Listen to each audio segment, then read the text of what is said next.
స్వబుద్ధిని ఆధారం చేసుకొనక స్వస్థ బుద్ధి గలవారమై ఉండి మన ప్రవర్తన అంతటి యందు ఆయన అధికారమునకు ఒప్పుకోవాలని దేవుని వాక్యం సెలవిస్తుంది.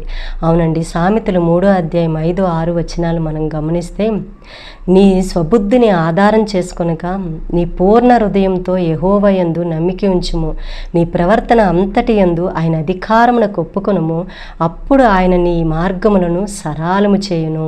అవునండి, మన ప్రవర్తన అంతటి యందు ఆయన అధికారమునకు ఒప్పుకోవాలి. మన స్వబుద్ధిని మనము ఆధారం చేసుకోకూడదంట. మన స్వబుద్ధి సిలువ వేయబడాలండి.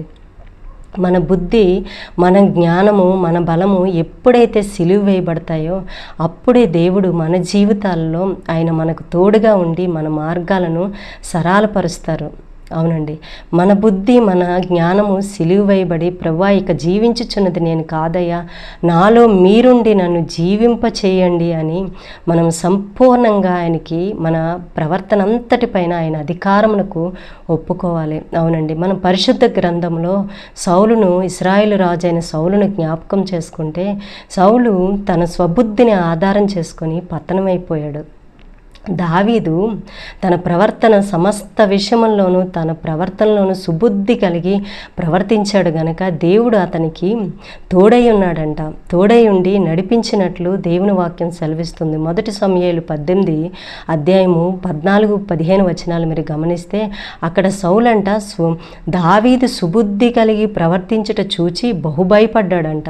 చాలా అధికముగా భయపడ్డాడంట. అవునండి, దావీదుని సుబుద్ధి కలిగి ప్రవర్తించాడు.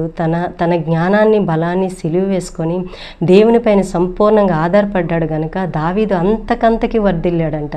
సౌలు అంతకంతకి పతనమైపోయాడు. అవునండి, మన బుద్ధి, మన స్వబుద్ధి సిలువ వేయబడాలి. ఇక జీవించుచున్నది నేను కాదు ప్రభువా, నీవే నా యందు జీవింపజేయండి అని సంపూర్ణంగా ఆయన అధికారమునకు మనము అప్పగించుకోవాలి.